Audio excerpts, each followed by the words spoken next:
Hey guys, I hope you're having a great day today. Long time no see. I've been sick, and as the silly YouTuber that I am, I never have any backup videos. So that's why I haven't had an episode in like a week. I've got a really fun episode for you today though. And also, as you can see, I've got a light in the background so that I can make the background a different color. I feel like it makes it a little bit nicer. But yeah, feeling a lot better and excited to get back into videos. Okay, enjoy the episode, guys.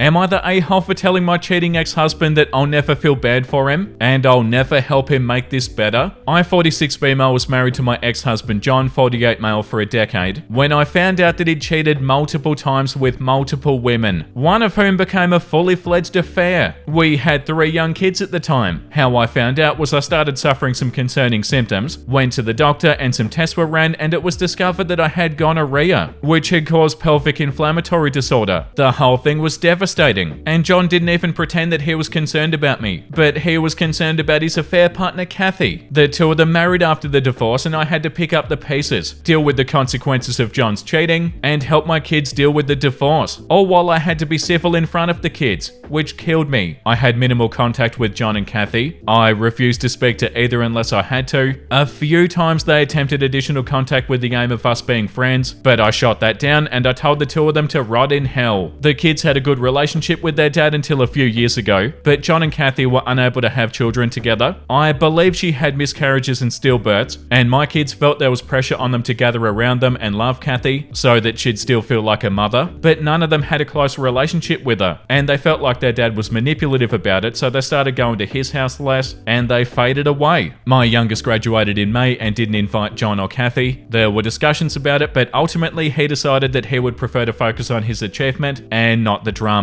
John attempted to get me to force my youngest hand, and he tried to throw a pity party about their losses and Kathy's love for the kids and her losing the chance to be a mother. I blocked him after several text messages about this. Now I've had him at my house trying to make me feel bad for him and Kathy by talking about all the losses and asking me to help him make this better, which to him means that he wants the kids back in his and Kathy's life, and for me to encourage them to love them both and to let them, but especially Kathy, feel like that she won't miss out on all the motherly experiences. He wanted me to treat her like their other mother and to present as a team so that when weddings and babies come along, she'll be included and equal in all of it. I had no patience for this request, and even though he was already upset talking about the losses, I was not kind when I told him to get away from my house and away from me. I told him that I'll never feel bad for him and that his pity party and attempt to make me responsible for their happiness after the way that he treated me was outrageous. I told him that he caused all of this and he can fix it, but he doesn't deserve a single ounce of kindness or compassion from me after his actions in our marriage. He tried to argue, but I shut my front door and he left after. I was on good terms with John's sister after everything went down, but once she heard about our interaction at my house, she turned on me. She told me that she understands me hating them, but John's been broken up about all the losses they have endured, and I could have been a little kinder, and that I should want my kids to have John and Kathy in their life, that I should be able to see that it would be better for them and future grandkids. I told her that I owed the two of them nothing, and I did not wish for their happiness. She told me that I'd proven to be spiteful and hurt her brother when our divorce happened more than a decade ago now, and it's truly in the past. It doesn't matter how much time has passed. It doesn't make it any better. I am disappointed that the relationship broke down, but I feel like it was probably naive to think that it would always survive what happened, because John's her brother first. And I do value her opinion, or did before this. I disagree with what she said, but I also feel like I shouldn't dismiss it without seeking others' opinions when I've always valued what she said before, even though I believe this is just a loyalty thing at the end of it all. Am I the a-hole? The top comment, not the a-hole. He just wants you to fix his failings because he can't be bothered to do it himself. You're not his wife, so it's not your problem. And tell Sissy to f***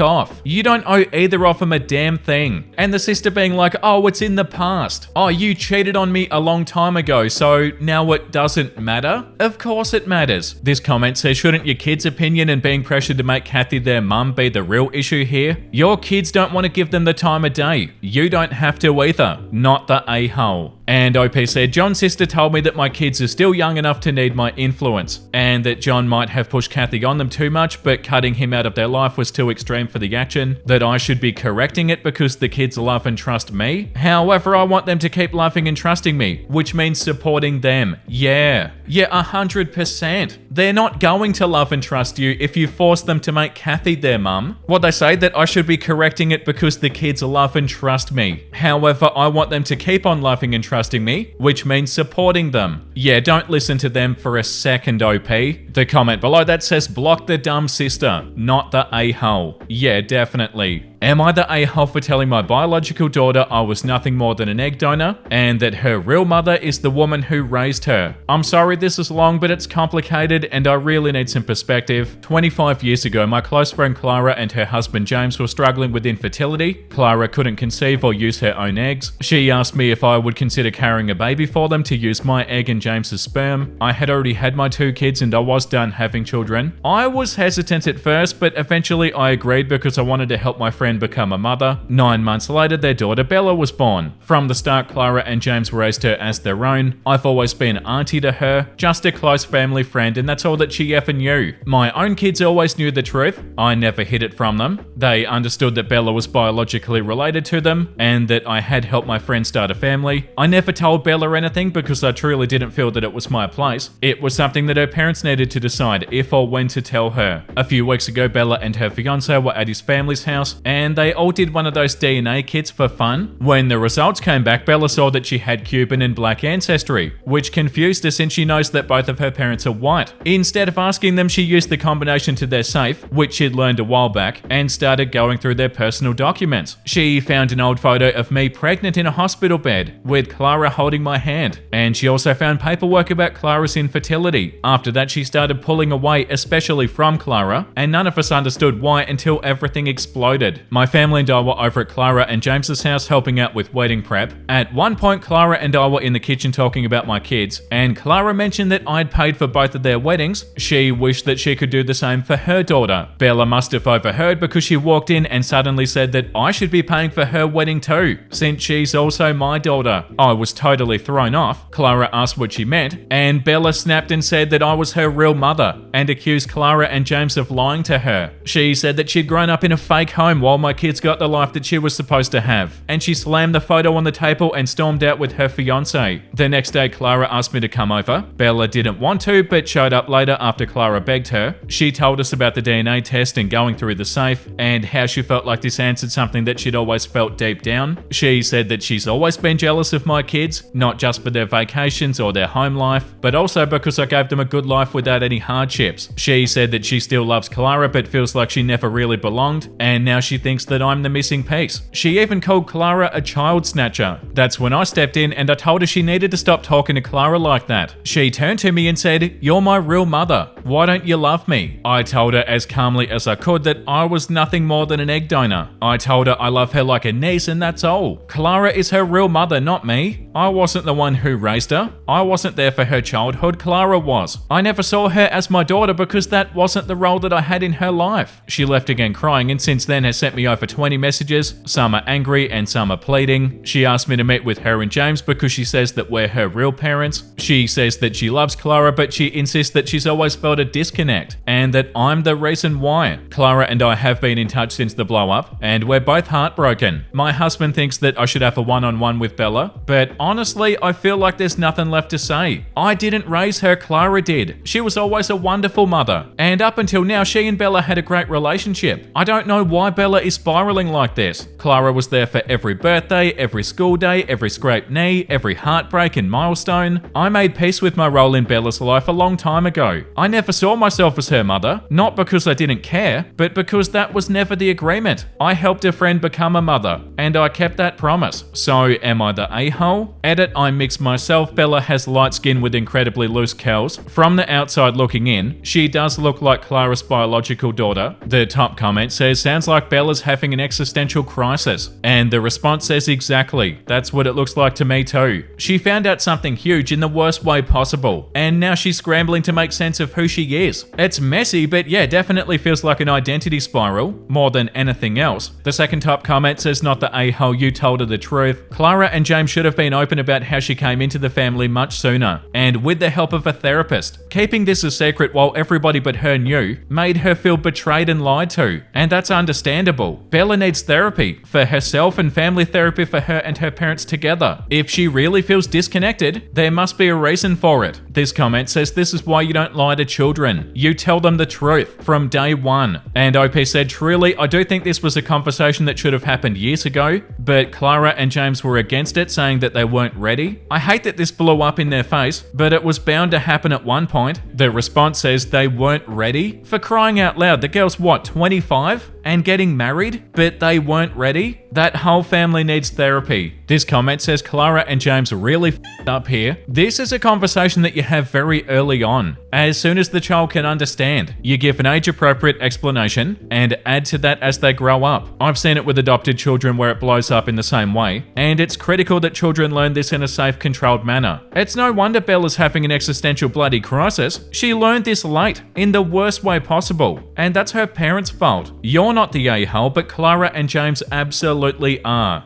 Am I the a-hole for refusing to wake up my husband when my parents visited and kicking them out when they insisted? Sorry for the throwaway account. I have colleagues that follow my main account, and I like to keep my personal life as private as I can. With that said, I'll keep details as low as possible as well. My husband and I have been married for 5 years, and we're both 29 years old. The last 3 weeks, due to a complete screw-up in a department in the company that my husband works for, has been all hands on deck for my husband and his team to resolve the issues. My husband's been working 18 hours a day, and even some days not even coming home, working through the entire night and into the next day. I don't know much about the issues, but what I do know is that if they don't resolve the issues, it'll be a $50 million loss for the company. The issues are not the result of my husband or anybody in his team, but they're the ones who have to fix the issues. I can see the exhaustion in my husband's face when he comes in at 2 or 3 in the morning when I'm awake, and then leaves at 7 again. I don't know how he's doing it, and just keeps on going, but I try my best to keep as much as possible off of his plate until he can get this stuff resolved. Before this, he's been nothing but supportive and helpful around the house. When he comes home, he eats, showers, and goes straight to bed. I found him some nights literally sleeping at the table while he was busy eating. When I went down to check on him because he wasn't in bed yet, and I got woken up or him passed out on the foot of the bed with the shower running, and him still in his work clothes. 2 nights back, he got home at around midnight, which is late, but it was definitely too early from when he normally gets back, and I thought something bad had happened because he looked like a ghost. But through his exhaustion, he gave me this massive smile and said, they did it and everything's done. He told me the boss gave them each a couple of days off and that he only needs to be back in the office next week, Tuesday. He ate dinner, took a shower, and got into bed. I got up the next morning around 9 and I made breakfast. I thought about waking up my husband, but I didn't, and I let him sleep. Around 12, my parents visited me. I normally work from home, and they do visit from time to time. Seeing as I'm 6 months pregnant as well, I greeted them and we sat down and had coffee. Around 30 minutes into their visit, they asked where my husband was because they saw his truck in the driveway. I told them that he was still sleeping. My mother gave me a look and said that it's unacceptable for my husband to still be sleeping past 12, especially with a pregnant wife, and that I should wake him up. Hey, you don't know the situation. I told them no and to leave it, and then I explained the full situation of what happened the last 3 weeks to them. They didn't budge, and they insisted that I wake my husband up. Oh my god, the audacity. Apparently it's not right for him to sleep in with a pregnant wife. It went as far as my mother standing up and saying if I wouldn't do it, then she will, and go wake him up. Who do they think they are? I stood up and I blocked my mother from going up the stairs, and I told my parents if they find it so wrong for my husband to get proper sleep after 3 weeks of barely any sleep, they should leave our house. Because I will not, and I refuse to let them wake him up as well. I told them I'll let my husband sleep until he wakes up himself. I'm not gonna disturb him, and I will not allow anybody else to disturb him. Good job, OP. They asked if I'm kicking them out. and I said yes. If they can't respect my request to leave my husband alone and to let him sleep, then they're no longer welcome. Their whole visit lasted around an hour. Around 3 p.m. I got bombarded with texts from other family members berating me for kicking my parents out of our house. Even my sister and brother berating me for doing it, telling me that I'm an a-hole for kicking them out for just trying to help. They weren't trying to help. Even after I explained the situation, some family members are still on my parents' side, saying that I overreacted by kicking them out. No, you didn't, because they were gonna go wake him up themselves, because they were only looking out for my safety, seeing as I'm pregnant. Edit. Unfortunately, I have a family somewhat close and loves to talk. Secrets don't stay secret in this family for long, especially with my aunts and cousins that can't keep anything to themselves. As soon as they know something, everybody else has to know it as well. A bit of extra information I see kept getting asked. This is my first child. She will also be the first grandchild and the first child born in the family the last 20 years. Yeah, the top comment. Somebody give this lady a trophy for being an awesome spouse, not the a-hole. Yeah, shout out to you, OP.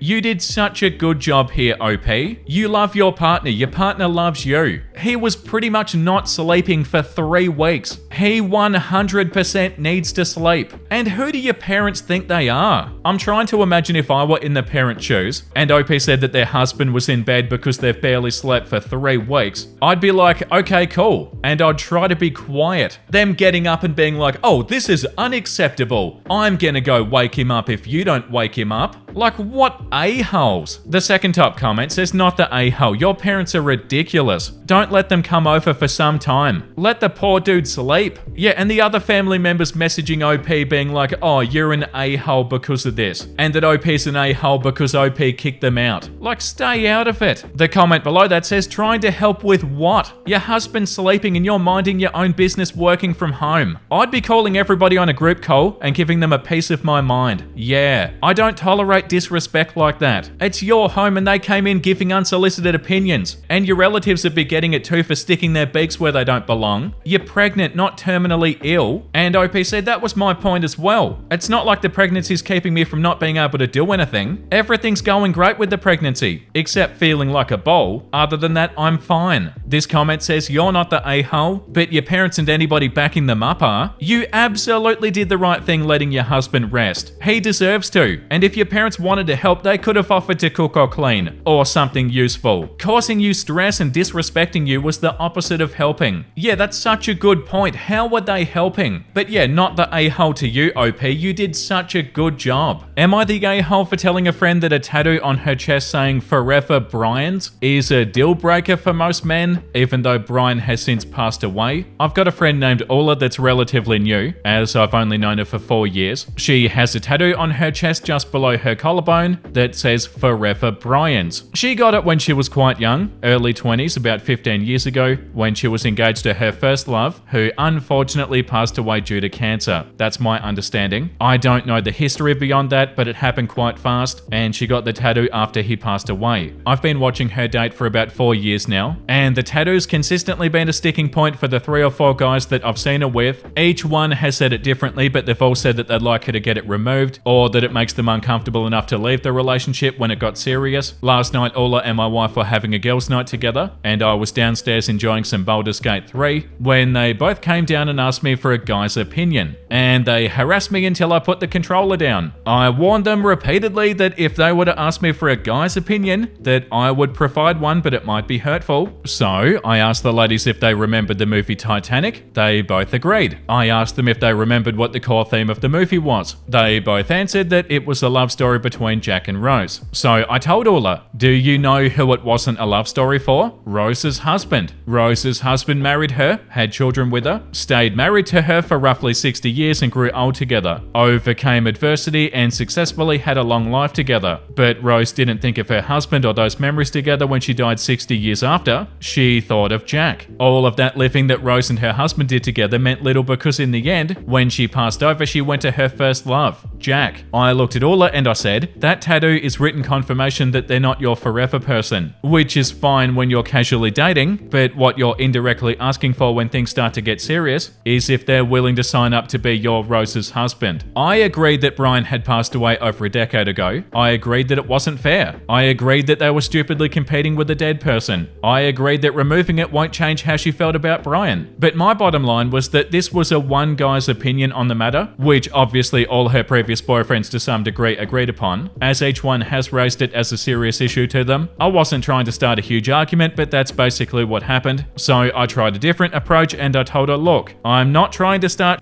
but everybody wants to find their forever person. What you're doing is basically telling these guys that you've already found yours, and that's not gonna change. So they keep it casual for as long as they can. When you try to get serious, they leave to protect themselves, because nobody wants to be a placeholder, and it doesn't help how aggressively you defend it. Shortly after she passed out on the couch, much to my relief, in hindsight, this should have been a conversation to have while sober. So was I too harsh? Was I an a-hole? Even the next morning, she was slowly crying and committing to removing it, which I told her to talk it out with more than just friends and maybe seek out a professional opinion before removing it. But I sure felt like a royal a-hole. It really felt like there was no winning here, just a lot of hurt feelings and distant tragedy. The top comment says she could always just date guys named Brian. Comment below that says not the a-hole, they asked you for your opinion and you gave it. Whether you're right or wrong, in brackets I think you're right, it's your opinion. And it's what they asked you for. And the response says they asked you for your opinion. They badgered him for his opinion. The comment below that says not the a-hole, and that's a good analogy. This isn't some memento. It's a very explicit pledge to someone else. From what I can see here, it's a not the a-hole consensus. Am I the a-hole for threatening to ban my mother from my wedding and meeting her grandchild if she doesn't cut off my ex-girlfriend? I, 28 male, am marrying my current fiance Maddie, 24 female, this November, and we're expecting our first son in February. Prior to my current partner, I dated my ex-girlfriend Adriana, 29 female, for 5 years. Things did not end well with my last relationship. She was upset that I was taking too long to marry her, and upset that I wanted to make a career change, when it turns out that I hated my career that I was starting in human resources. 2.5 years ago, she broke up with me despite me telling her that I was close to getting ready to propose to her. I just wanted to finish my school for my new career in healthcare, and then I'd be ready. It tore me up for a long time, especially since over the time we were together, she got very close to my family, particularly my mum. That meant that I couldn't even get away from her at some family events. 2 years ago, I met Maddie at a work function and we hit it off immediately. We moved in within 6 months of knowing each other. I had proposed by a year since I'd achieved the career track I wanted, and a couple of months ago we found out that she was pregnant. I couldn't be happier with how things have turned out for me. Adriana, learning about how fast things went with Maddie, went ballistic. She called me and said I was a piece of shit who used her and led her on, and said many vile things to me. She started saying awful things about me to any mutuals who'd listen, and even started leaving negative reviews at the hospital I work at, naming me by name. Those eventually got taken down, but it was incredibly embarrassing. I spoke with a lawyer to see what my options were, but he said that I didn't have many options for relief. Last week, after having dealt with this for a while, I ran into her at my mum's birthday party. At the party, she happened to accidentally spill a drink on my fiance, and during a speech about my mother, she sniped at me saying, "I love this wonderful woman, and I'm glad that she gave birth to 3 wonderful children," while glaring at me. My mum had 4 kids. When she was leaving, she also accidentally dinged my car with her driver's side door. Oh my god. After she left, I sat down with my mum and said that my ex was making my life harder for no reason, listed the things I mentioned above, and asked her not to invite her to events anymore. She pushed back, saying that Adriana was a decent friend to her and she likes Adriana's mother a lot, so it would be difficult for her to cut her off. I said that I understand that, but I'm asking as her son to support me when somebody's mistreating me. Yeah. She said we'd talk about it further. Yesterday, I found out that Adriana was coming to my youngest brother's track tournament. What, so she can accidentally hit your car again? I called my mum and I asked her to uninvite Adriana. She said that she couldn't. I said, let me make this more clear for you then. If you're saying yes to her, you're saying no to me. If you decide to support her in this, you can consider yourself uninvited to my wedding and not a part of the family I'm building. You can also say goodbye to meeting your first grandchild. She called me mean and cold, and I said I'm serious about this. The fallout from this has been more than I was expecting. Adriana went nuts when my mum cut her off, and I got a bunch of mutuals saying that I was a massive ass for destroying the relationship between my mum and Adriana. My mum's pretty upset with me, but I know she'll eventually come around. My fiance is happy that I'm standing up for her and for us. My question is, did I go too far? Am I the a-hole for threatening to cut off my mum if she didn't cut off Adriana? No, you're not the a-hole. The top comment says, dude, not the a-hole. Who your mum chills with is her business. But when it starts messing with your life, lines have got to be drawn. Adriana sounds like she's running the Psycho X playbook, page by page. Mum's got to choose. It ain't about destroying a relationship, man. It's about protecting your family. She'll come around. Good on you for standing up for your lady and your kiddo. Keep that shit up, bro. The second top comment says, not the a-hole, and it wouldn't surprise me if number 1, Adriana thought she still had a chance of getting you back, and 2, if your mother was feeding her information and encouraging it. I feel so bad for your wife having to put up with so much disrespect from Adriana and your mum. I can't imagine going to my partner's family events and having to deal with his ex being there all the time, crapping all over your new relationship. Your wife has some class, unlike Adriana and your mother. The response says, in my opinion, Adriana's only continuing to be friends with the mother in order to keep tabs on OP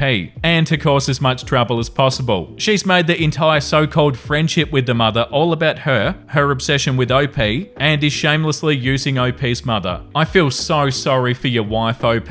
Like, I feel sorry for you, OP, but I feel so sorry for your wife. Yeah, like that comment said, I can't imagine going to my partner's family events and having to deal with his ex being there all the time and crapping all over your new relationship. Yeah, how awful. The comment below that says, your mum and Adriana are idiots. Let them be together and uninvite them from your wedding. If this keeps on going, then go no contact. The comment below that says, no, your mother's the a-hole. Because she knew what that clown was doing, and she let it go on because she is not over the fact that you're not still with Adriana. She was willing to let her hurt you and your fiance because she's too childish to grasp that your adult relationships aren't about her and aren't meant to sort her needs. You're gonna need to make it clear to your mother that her behavior's wrong and that you meant what you said. There's no coming back from choosing some person off the street who mistreats your son and the woman that he's actually marrying. Very much not the a-hole to you, OP.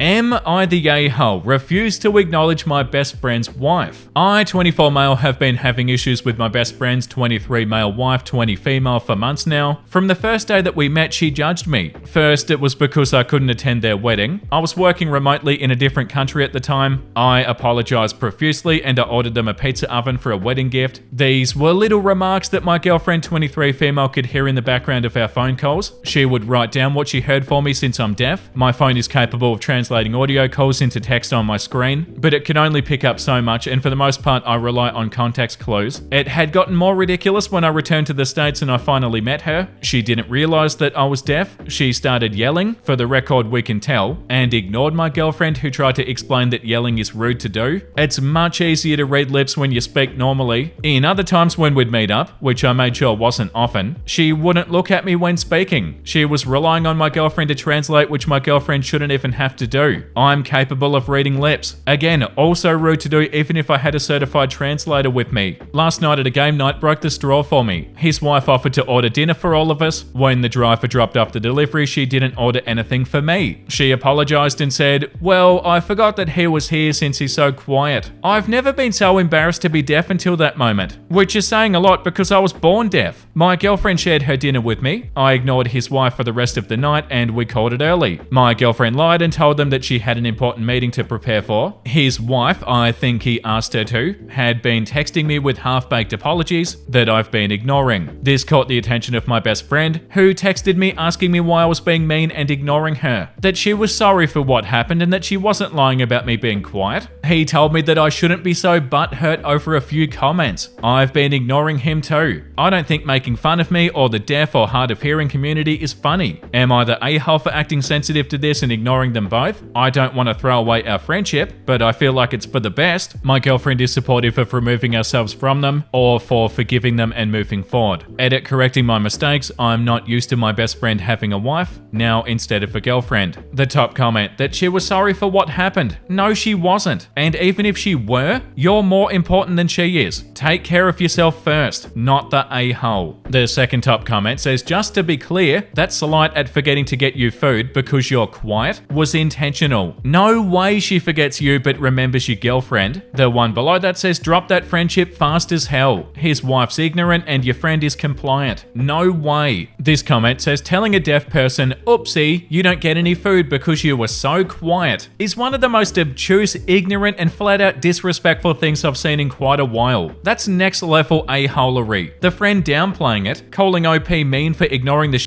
apologies of his a-hole wife, and calling OP butthurt warrants an instant end to this friendship in my book. Friend is as much of an a-hole as his terrible wife. I'd have told her, oh, you didn't notice me here? I might be deaf, but apparently you're blind. Yeah, not the a-hole OP.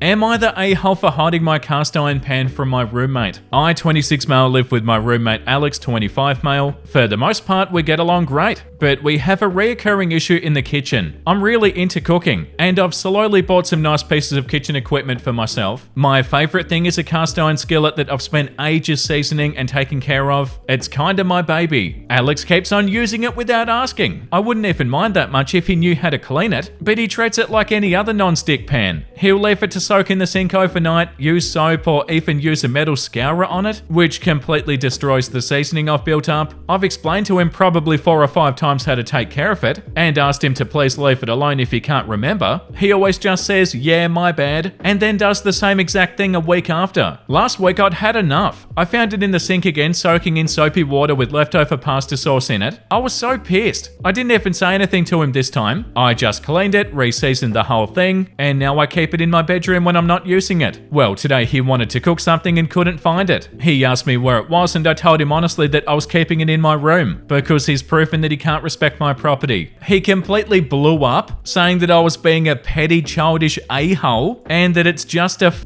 pan? Oh, get out of here, dude. He's telling our mutual friends that I'm creating a hostile living environment over a piece of metal. Am I the a-hole here? I feel like I gave him plenty of warnings. The audacity of your roommate. The top comment, not the a-hole. Tell him he doesn't get to tell you how to feel about your stuff. And if he really wants to use cast iron, he can get a lodge on Amazon for $25 and treat it however he wants. The second top comment says it's not just a pan. I've got some very expensive non-stick pans, and I'd be tempted to use it on him if he used metal scourers on my pans. He can buy his own pan, not the a-hole. Yeah, the audacity of the roommate is out of control. Like the fact that the roommate even feels like he's in the right at all. Like, what are you talking about, dude? Yeah, not the a-hole OP, and that's enough for today. We need to read something wholesome. When I cook dinner for myself and it's good. Yeah, that's so accurate. It's such a good feeling, isn't it? Like, I created this and it's really good. And this one too. What if it turns out better than you could have ever imagined? Yeah, 100%. What if it goes really well? What if it goes even better than you expected? That's so beautiful. Thank you for watching today's episode, everybody. I hope you had a great time today. Subscribe if you want to, and the comment of the day goes to Red Eyes White Dragon. Jin's loafing extra loafily today. That is such a funny comment, and thank you for commenting that. Even in today's episode, I feel like he's loafing extra loafily. He's such a beautiful cat. I love him so much. And yeah, he's been doing some pretty excellent loafs. Okay, I'm out of here. Thank you for the support, everybody. Make sure you look after yourself and make sure you have a beautiful, amazing rest of your day. And you know what I'm about to say because I say it every single time. Bye!